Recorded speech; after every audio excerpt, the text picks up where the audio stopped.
Hello, welcome everybody. Bienvenue. My name is Sonia Krutwagen. I am the Manager of Marketing and Digital Strategies at the National Trust for Canada and lead on Historic Places Days, les Journées des lieux patrimoniaux. Welcome to today's information session about Historic Places Days. We'll walk you through what the event is and how you can take advantage of this opportunity for your historic site. I'm so excited to have you all with us today. I encourage you all, as you sign in, to say hello to all attendees in the chat, using the chat, and maybe tell us who you are and where you're from and whether you've been part of Historic Places Days in the past. Would love to know that kind of thing. I would like to start today's presentation by respectfully acknowledging that the place from which we are gathered virtually is known to us now as Ottawa, the traditional unceded territory of the Algonquin-Anishinaabe people. We recognize that our webinar participants live and work on the lands and territories of many Indigenous peoples across Canada, and we encourage you to reflect on the shared human experience of storytelling as placemaking. It is through storytelling that we can learn from one another and create richer, more accurate stories of all these places that are all important to us. We know that Canada's history and heritage is complex and contentious, dominated by white settlers' perspectives, that our work and the systems we are part of need to change. We believe that diversity means inclusion and reflection of all people, including cultures, languages, and perspectives. Join us on our journey to find ways to serve more underrepresented communities in our work, to protect and celebrate Canada's diverse heritage places. Next slide, Holly, please. So a little word about the National Trust for Canada. The National Trust is a national charity that empowers communities to save and renew heritage places and provides a suite of programs and offerings for heritage professionals, including our annual conference, webinars, coaching grants, and regeneration works. Next slide. Here's today's agenda. We'll be working our way from telling you about Historic Places Days and then diving into specifics about the program.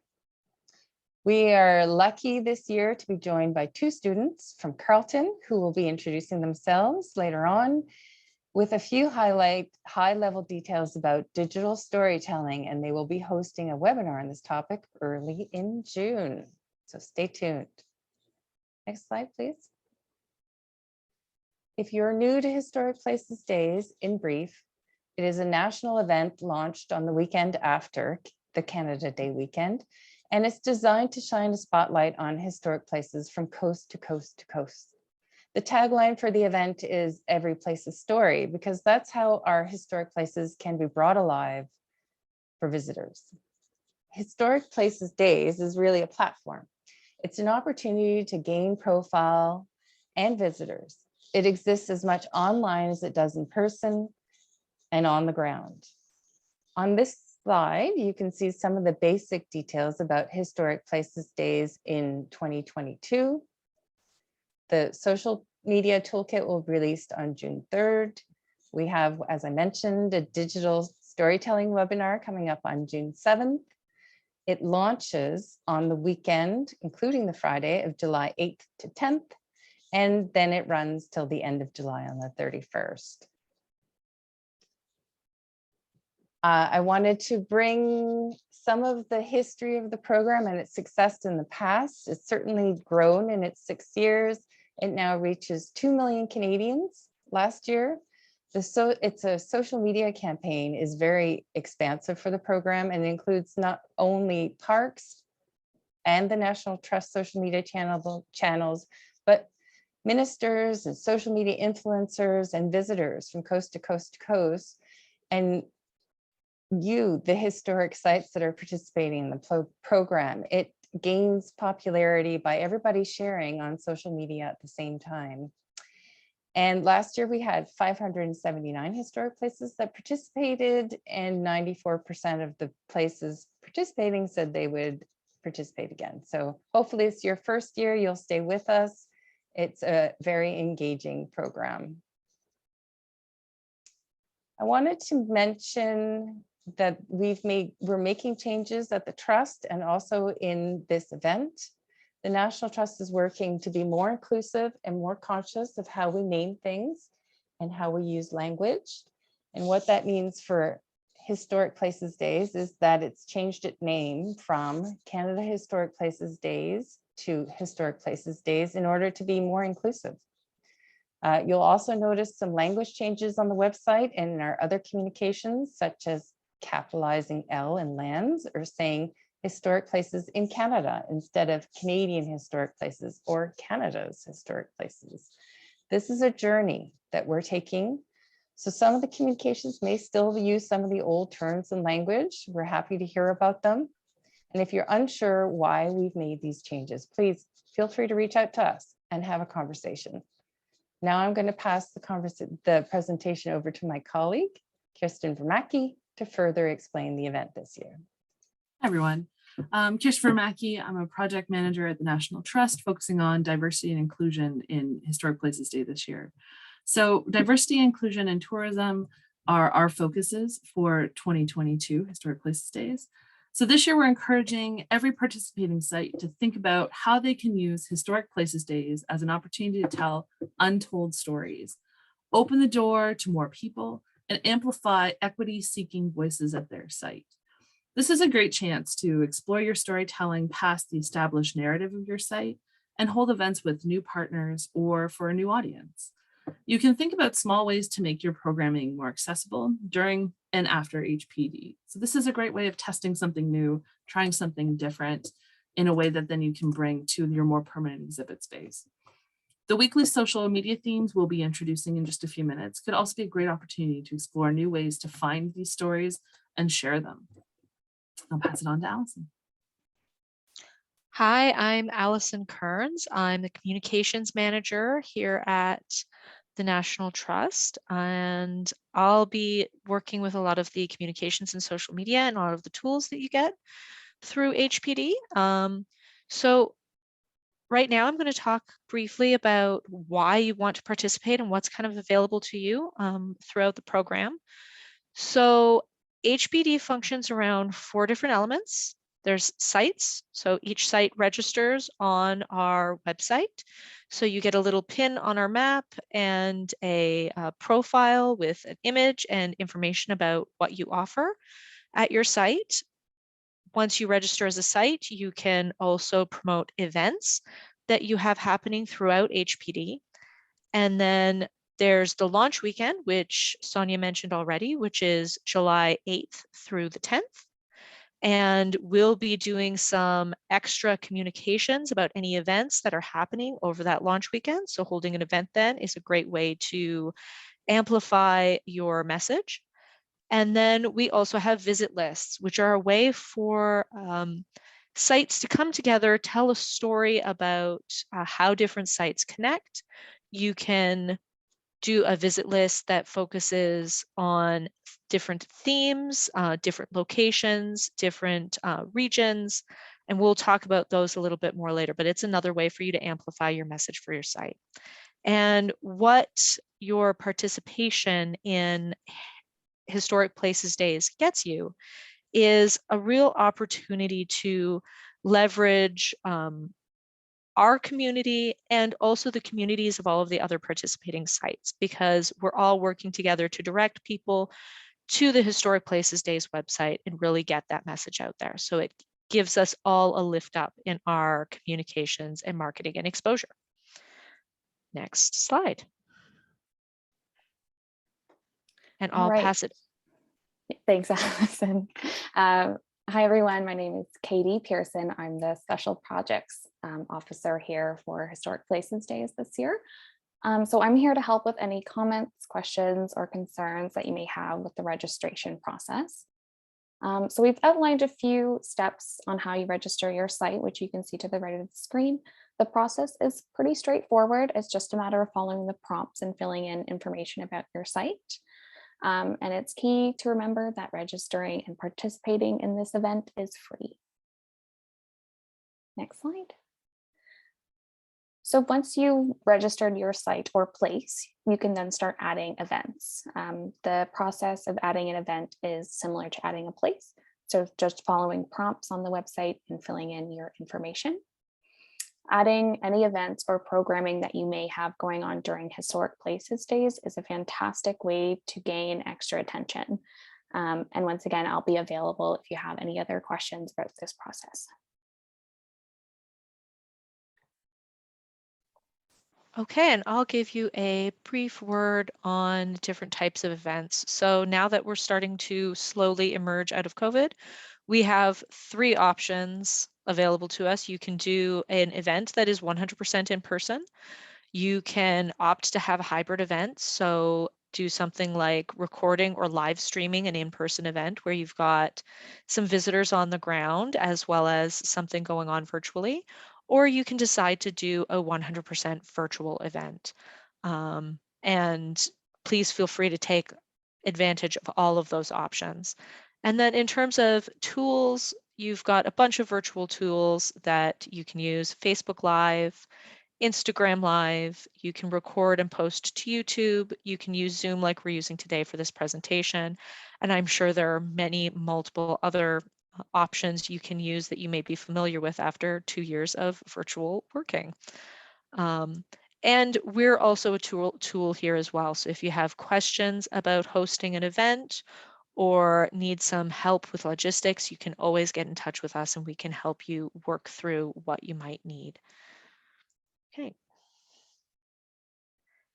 And then I'll walk you through quickly creating a visit list. Like the registering and creating an event, it's a pretty self-explanatory process. Once you get onto the website, you can follow the prompts to do it. But there is a little bit of work that will need to go into creating a visit list ahead of time. You'll want to come up with a theme that you're going to use to connect the multiple sites that are in your visit list. An example of some themes that we've had in the past is Japanese Canadian cultural sites, Indigenous cultural sites, and a new option we have on the website this year is to connect your sites through sites that have geocaching. So there is a geocaching option available online now.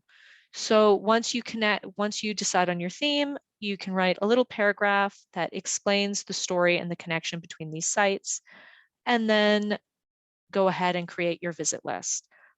One tip when you're creating your visit list is to make note of the names that are being used for each of the sites, because you will have to find them in a drop-down menu. So if you note those ahead of time, it's going to make your process a little bit easier.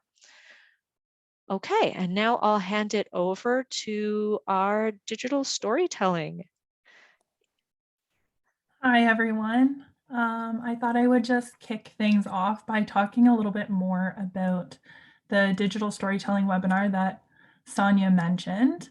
So in this webinar, we are going to have a couple guest speakers come to tell us a little bit more about some of the fundamental questions that are essential to creating a really great narrative in the digital environment. So that's going to be on June 7th. It's going to be held virtually, so anybody is able to attend, and some more details about that are going to be released shortly. If we could go to the next slide, please. Oh, there's our animation. So you can see some of the things that you're able to do there, but a little bit more about us. So we are part of the New Paradigm, New Tools internship program. And we're basically here as consultants for you, the historic sites, about the different tools that are available. We are going to be working on creating some tip sheets for you to help you understand how to use a bunch of the various tools that are available. We're going to be talking about some of the resources, holding webinars, and just kind of acting as a digital storytelling consultant more broadly. We're also going to be working with 2 historic sites a little later into the summer to create a high-end example of what you're able to do with digital storytelling and kind of show you what's possible there. So a little bit more about me. My name is Alex LaRose. I graduated in 2020 from the Bachelor of History and Theory of Architecture at Carleton. And then I continued on to the Masters of Architecture program. So I'm just coming out of my first year there. And I'm relatively new to the National Trust, but I have been involved before because I was the 2021 Herb Stovall Scholar. Hi, I'm Kiara. I'm going to work with Alex with this project this summer. So a little bit about myself. I just finished a Bachelor of Architectural Studies at Carleton University, and I have a background in art and diploma in building and civil engineering. I'm dealing with a bit more the technical aspects of the project, so the actual designing. And basically, if you go to the next slide, if you click on the screen, you can see some of the animations as they play. But stories, we all know, whether they be oral, written, or visual, these can be used to create lasting impressions on the audience. And digital storytelling, it makes use of new and existing technology to actually enhance the stories or narrative of a space.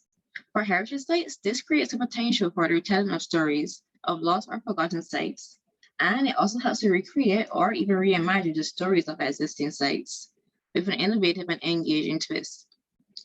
It is an interactive and broader range of communication, and it combines narrative with an interface or a digital system, as you can see on screen. These different icons include things like gaming or even creating a website. So would you like to continue to expand on that a bit? Sure. Yeah. We just kind of wanted to mention that there's a broad range of tools that are available. So you can do games, animations, interactive maps, and these are some of the things that you're going to be seeing coming up on our tip sheets, and we're going to be expanding on in our webinar as well. We look forward to working with you. Okay, next slide. Okay, so Historic Places Days is very much a virtual experience when you look at it as a large project. A lot of the activity for Historic Places Days is going to take place online and over social media. One of these big online virtual things that's going to be going on is the Historic Places Days contest. In previous years, we've referred to it as the selfie contest and the June giveaway. But this year, we're going to be trying something a little bit new, and we're going to be combining both of those contests throughout the month of July. So we'll have some more information on what that's going to look like coming soon. But that content is going to launch along with Historic Places Days on July 8th. And then we do know some of the prizes for that contest already. So there's going to be $1,000 for the grand prize, $1,000 to the person who's taken the picture, and to the site that's tagged in the picture. And then runner-up prizes are going to include $500 Via Rail passes and some Parks Canada passes, as well as I think a few other things. I believe Sonia was sending messages earlier today that we have some new prizes, so more information to come. And then the other thing we're going to be doing this year virtually is a lot of different calls for engagement online. These are going to include messages that allow people to interact with Historic Places Days from their own home, as well as interact with Historic Places Days while they're on site to bring the activity online. Next slide. And then here are some social media tags that might be useful for you throughout Historic Places Days. We're really easy to remember. Our handle is @NationalTrustCA. If people are engaging at a Parks Canada site, Parks Canada is a large partner for Historic Places Days. So these are some handles and some hashtags for Parks Canada. And then Via Rail is our largest sponsor this year for Historic Places Days. So we'll encourage you to tag Via Rail, people to tag Via Rail, especially if they've used Via Rail to get to the sites or are at a Via Rail site themselves. Next slide. And then the launch weekend, which we've mentioned previously. Launch weekend is going to be through the 8th, from July 8th through the 10th. There'll be events hosted throughout the weekend. We're aiming at the National Trust to be helping out with at least 6 events during that launch weekend. And then we encourage all of you to plan an event for that weekend as well. And any events that are happening that weekend, we'll collect those all, and they'll be getting their own special webpage and additional promotion on social media so that they're getting a lot of attention to really have Historic Places Days start with a bang.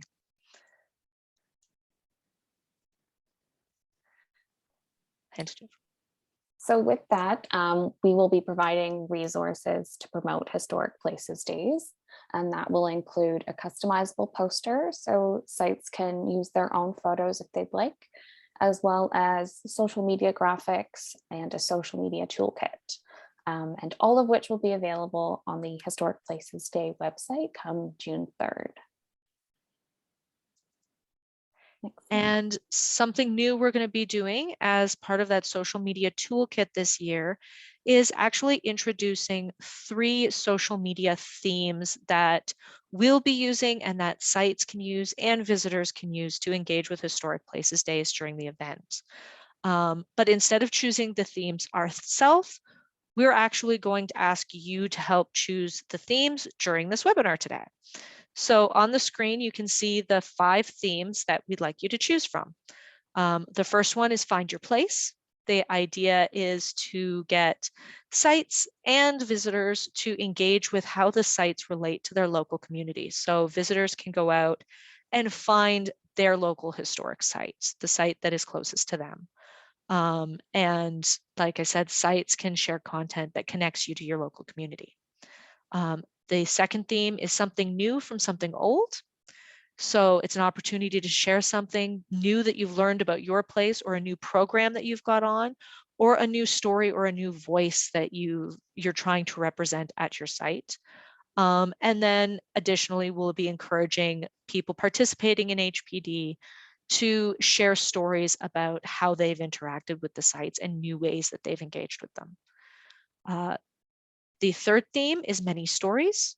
Share multiple stories, multiple viewpoints about your site, and encourage visitors to share their stories about visiting those sites, whether they're intergenerational stories or stories about accessing a new place. We'll be asking for those stories online. The fourth theme is Beyond the Building. So encouraging you to share information about the land either around your site or underneath your site and part of the community that you're part of. And then also encouraging visitors to explore the spaces around the sites and not limit their exploration to the buildings. And then the fifth theme is Heritage with all 5 senses. So encouraging sites to share information, share programming that involves all 5 senses instead of focusing on sight, and encouraging visitors to do the same. So we're going to launch a poll in just a minute. And if you can respond to the poll, then what we'll be doing is the 3 themes that get the most votes are the themes we're going to be using throughout HPD this year.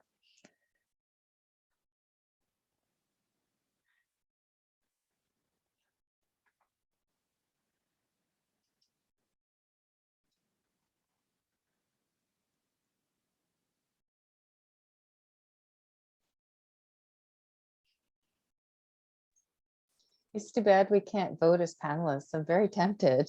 Oh.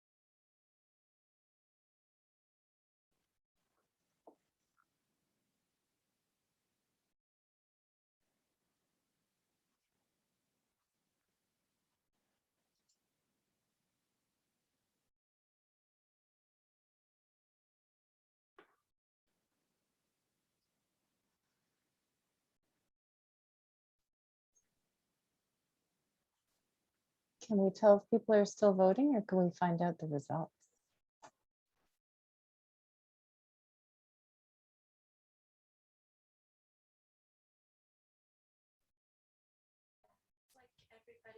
almost everyone's put in a vote. We have about 80%, 82. Oh, Okay, we'll wait a few more minutes for everyone to vote and then we'll show you the results and we'll find out what we're going to be focusing on.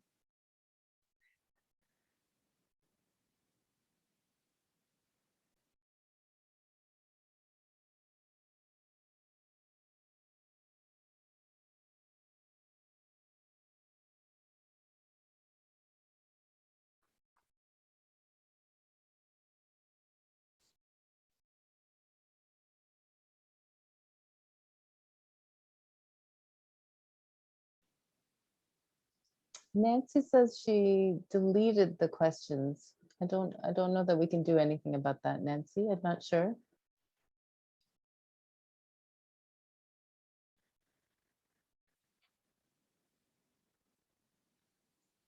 Nancy, if you just want to put in the chat what your vote was, we can just tally it manually. Thanks.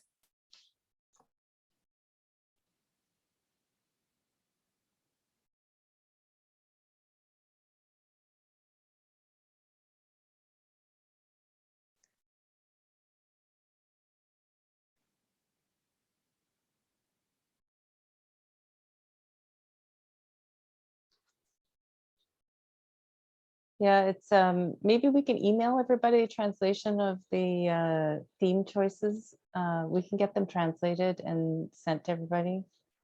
Je m'excuse, Nancy, on peut aller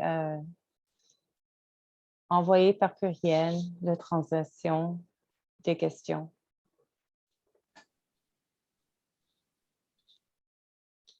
Oui, c'est une bonne idée.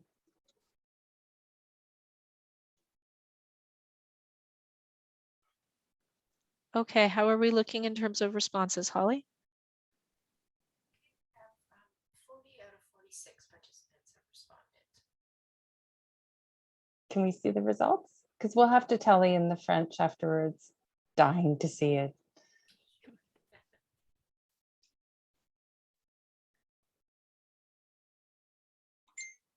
Oh, that's lovely. Many stories. It's fantastic.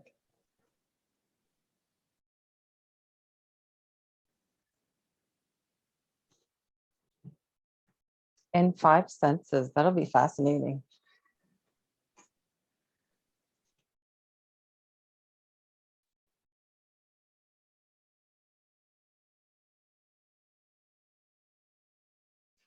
Okay, we'll move on to the next slide then.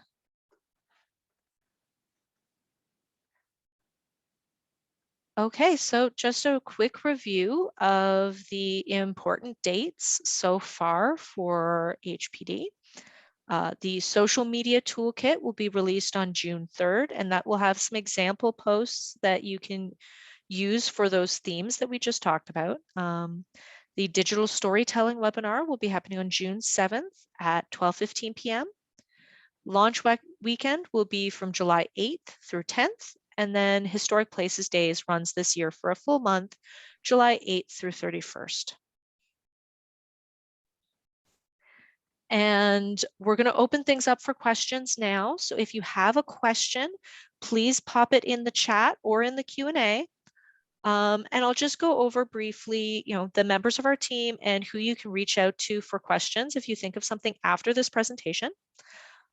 Sonia is the project lead and can help with tourism related questions. So if those are your questions, get in touch with Sonia. I'm communications manager and I'll be doing all of the communications and social media for Historic Places Days. So if you have any questions about social media content, about the social media toolkit, or any of our other communications, you can reach out to me. Kirsten is focusing on diversity inclusion storytelling during Historic Places Days. So if you have any questions about diversity and inclusion and how it relates to Historic Places Days, please get in touch with Kirsten. And Katie will be helping sites register and register events. So if you have any technical questions about getting yourself on our website, registering an event, or creating a visit list, please get in touch with Katie. And then if you want to find out more about digital storytelling, you can get in touch with Alex or Kiara. Next slide.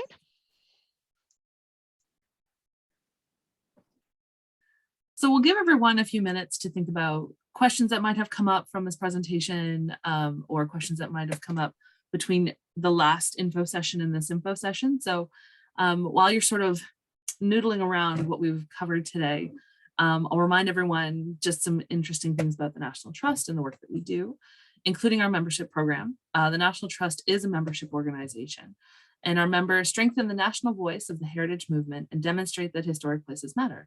We have memberships for students, individuals, families, and organizations. And as a member, you receive the National Trust Members Magazine, Locale, and discounts on their National Trust Annual Conference, which is happening in Toronto this year. You can also start planning your summer vacation with free access to over 100 heritage destinations in Canada, some of whom are in this call today. We've seen a few of our passport places say hello, and over 1,000 abroad as part of our Into reciprocal visiting program. And just this year, we've launched a year of learning, which is an exclusive library of webinars and the most popular conference sessions, which are available on demand with your membership. And the next slide, please, Holly. Something interesting to a lot of the individuals in this call, the kind of sites that participate in Historic Places Days are often perfect candidates for our Launchpad coaching grants. Through the generous support of donors, the National Trust Launchpad coaching grants give community organizations direct coaching with a team of seasoned professionals.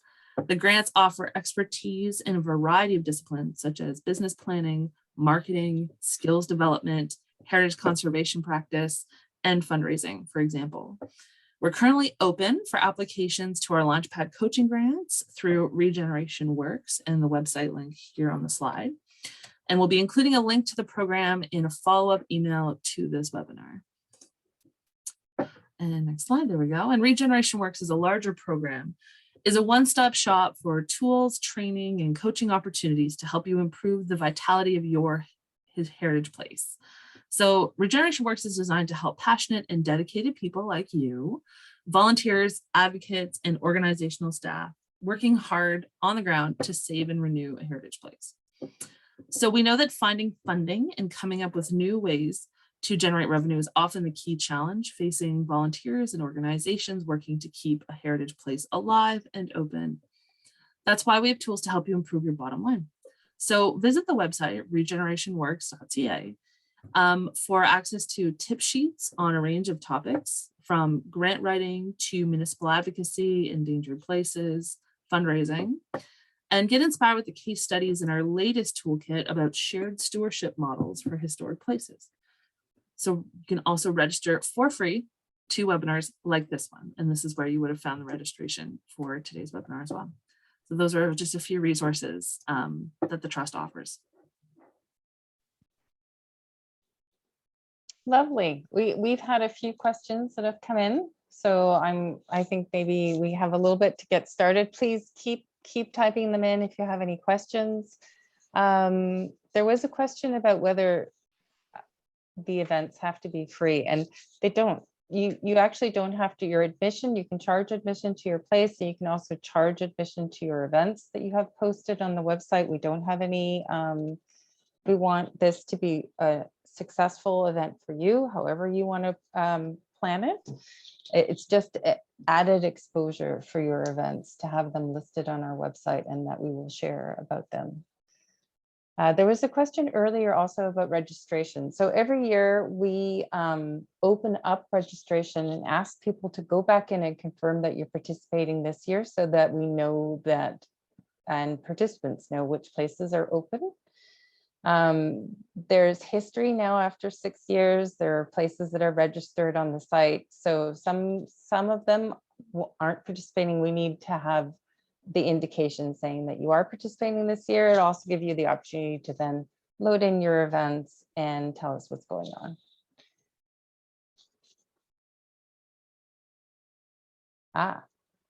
Do you want to answer that one, Allison? There's a question about TikTok. I will. We had not intended the social media toolkit to include TikTok because we don't use TikTok here at the Trust. I can look into adding a few little tips and tricks if there are a lot of places that are using TikTok. Maybe just a kind of show of hands or say, you know, I in the chat box if your site is using TikTok, so we know how many people are using that. But yeah, we can look into that.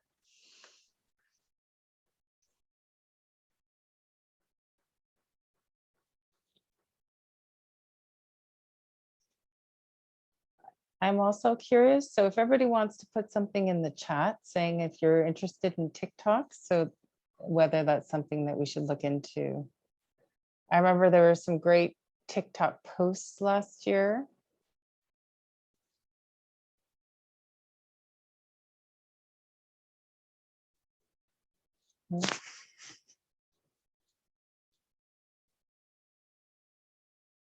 Oh, nice to hear from Glenmore. Thank you. Knowing that that the engagement is good.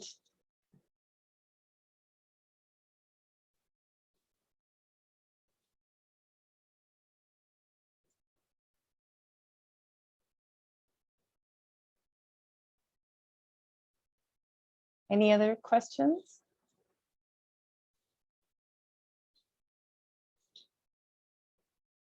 Something spontaneous for our digital storytellers who are here with us today?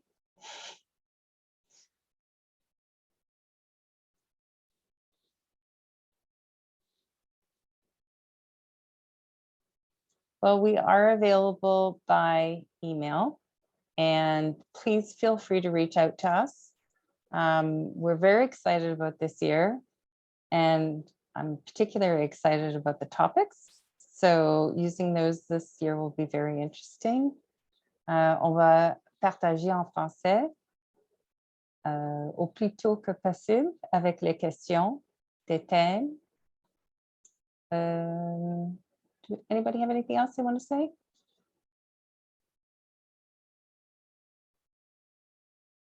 Any more questions? There's actually a question in the chat about events. So they'd like to know if the events that are posted online can include all summer events or only the ones in July. Very good question. So the website is live all the time, and people have used it before actually to put all of their programming in so people know what you have planned for the year. So if we get them to come, well, if you know what they are. Anyway, yes, please put any events that you know of, put them on the website, and we do get actually some attention all year round. We also share the visit lists that have been created on the website to continue the place-based storytelling for the entire year. And other places have also used their campaigns that they've created as visit lists. So please feel free to use it as a tool, as something that'll help you tell your story in many different ways and amplify the events that you're hosting and your story.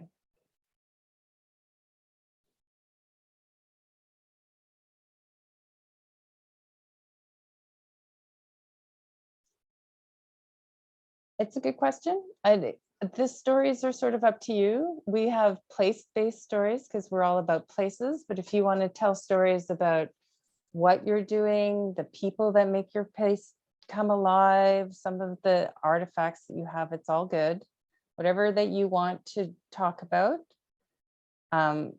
is good for Historic Places Days. We ask places participate that they tell the story of their historic place, and that there's also that's included in what you're doing.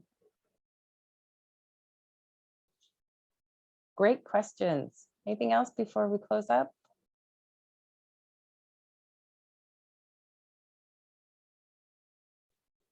Okay, well, we will send you a recording from today's sessions. We'll have our emails if you have any further thoughts. And thank you so much for participating today in the info session and participating in Historic Places Days. We really look forward to everything from everybody and having a great July and summer. Thank you very much for coming.